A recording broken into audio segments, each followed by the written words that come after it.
ನೆಲಮಂಗಲ ಶಾಸಕ ಎನ್ ಶ್ರೀನಿವಾಸ್ ಅವರ ಮೇಲೆ ಹೂವಿನ ಮಳೆ ಮಾಡಿ ಕೋಡಪ್ಪನಹಳ್ಳಿಗೆ ಅದ್ದೂರಿಯಾಗಿ ಬರಮಾಡಿಕೊಂಡ ಕಾಂಗ್ರೆಸ್ ಮುಖಂಡ ಚಿಕ್ಕೇಗೌಡ.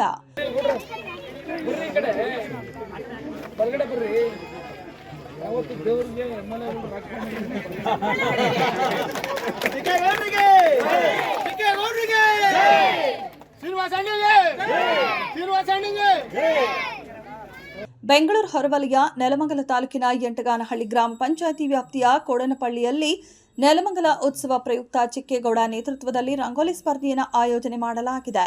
ಈ ರಂಗೋಲಿ ಸ್ಪರ್ಧೆಯಲ್ಲಿ ಸರಿಸುಮಾರು 500 ಜನ ಮಹಿಳೆಯರು ರಂಗೋಲಿಯನ್ನ ಬಿಡಿಸಿದ್ದರು. ಈ ರಂಗೋಲಿಯನ್ನ ವೀಕ್ಷಣೆ ಮಾಡಲು ಮತ್ತು ವಿಜೇತರಿಗೆ ಬಹುಮಾನವನ್ನ ಕೊಡಲು ಬಂದ ಶಾಸಕ ಎನ್ ಶ್ರೀನಿವಾಸ್ ಅವರ ಮೇಲೆ ಹೂವಿನ ಸುರಿಮಳೆ ಮಾಡಿ ಚಿಕ್ಕೇಗೌಡ ಬರಮಾಡಿಕೊಂಡರು.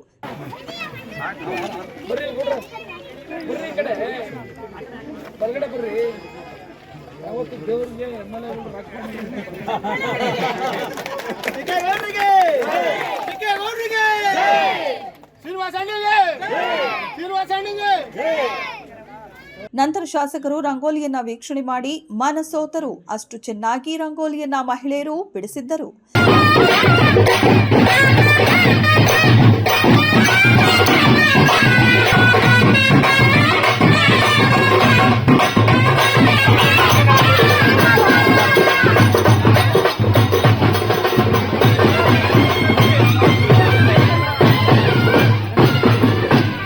ಮೊದಲ, ದ್ವಿತೀಯ, ತೃತೀಯ ಬಹುಮಾನವನ್ನ ಮಹಿಳೆಯರಿಗೆ ಶಾಸಕ ಎನ್ ಶ್ರೀನಿವಾಸ್ ವಿತರಣೆ ಮಾಡಿದರು.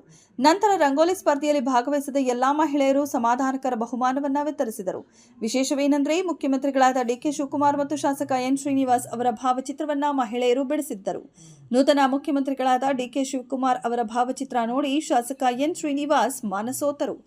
ನಂತರ ಮಾಧ್ಯಮದ ಜೊತೆ ಮಾತನಾಡಿದ ಕಾಂಗ್ರೆಸ್ ಮುಖಂಡರಾದ ಕೋಡಪ್ಪನಹಳ್ಳಿ ಚಿಕ್ಕೇಗೌಡ, ನಮ್ಮ ಗ್ರಾಮಕ್ಕೆ ಭೇಟಿ ನೀಡಿ ರಂಗೋಲಿಗಳನ್ನ ನೋಡಿ ಶಾಸಕರು ಸಂತೋಷ ಪಟ್ಟರು. ಅದರಲ್ಲೂ ಕರ್ನಾಟಕದ ನೂತನ ಮುಖ್ಯಮಂತ್ರಿಗಳಾದ ಡಿಕೆ ಶಿವಕುಮಾರ್ ಅವರ ಭಾವಚಿತ್ರ ನೋಡಿ ತುಂಬಾ ಸಂತಸ ವ್ಯಕ್ತಪಡಿಸಿದರು. ಸ್ಥಳದಲ್ಲಿ ಮಹಿಳೆಯರ ಕುಂದುಕೊರತೆಯನ್ನ ಶಾಸಕರು ಬಗೆಹರಿಸಿದ್ದಾರೆ. ಕೆಲವೇ ದಿನಗಳಲ್ಲಿ ಮತ್ತೆ ನಮ್ಮ ಗ್ರಾಮಕ್ಕೆ ಬಂದು ಗ್ರಾಮದ ಅಭಿವೃದ್ಧಿ ವಿಚಾರದಲ್ಲಿ ಭೂಮಿ ಪೂಜೆ ಮಾಡುತ್ತಾರೆ. ಆಶ್ರಯ ಯೋಜನೆಯಲ್ಲಿ ಬಡವರಿಗೆ ಮನೆ ಕಲ್ಪಿಸಿಕೊಡಲಾಗುತ್ತೆ ಎಂದು ಭರವಸೆ ನೀಡಿದ್ದಾರೆ. ವಿಜೇತರಿಗೆ ಬಹುಮಾನವನ್ನ ಶಾಸಕರು ವಿತರಿಸಿದರು. ನೆಲಮಂಗಲ ತಾಲೂಕನ್ನ ಅಭಿವೃದ್ಧಿಪಡಿಸಿರುವ ಏಕೈಕ ಶಾಸಕ ಅಂದರೆ ಅದು ಎನ್ ಶ್ರೀನಿವಾಸ್ ಎಂದು ಸಂತಸ ವ್ಯಕ್ತಪಡಿಸಿದರು. ಎಲ್ಲ ಗೌರವಾನ್ವಿತ ಮಹಾಜನತೆಗೆ, ವಿಶೇಷವಾಗಿ ನನ್ನ ತಾಯಂದಿರಿಗೆ, ಇಲ್ಲಿನ ನಡೆದಿರ್ತಕ್ಕಂಥ ಮಹಿಳೆಯರಿಗೆ ನನ್ನ ನಮಸ್ಕಾರಗಳು. ನಿಮ್ಮೆಲ್ಲ ಈ ಕ್ಷೇತ್ರವನ್ನ ಅಭಿವೃದ್ಧಿ ಮಾಡತಕ್ಕಂಥ ಕೆಲಸವನ್ನ ಪ್ರಾಮಾಣಿಕವಾಗಿ ಮಾಡ್ತಾ ಇದ್ದೀನಿ.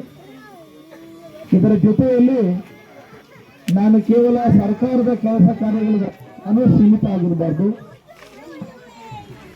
ನನ್ನ ಕೆಲಸ ಕಾರ್ಯಗಳು ರೈತರಿಗೆ ತಾಲೂಕು ಆಫೀಸಲ್ಲಿ ಫೋನ್ ಮಾಡಿ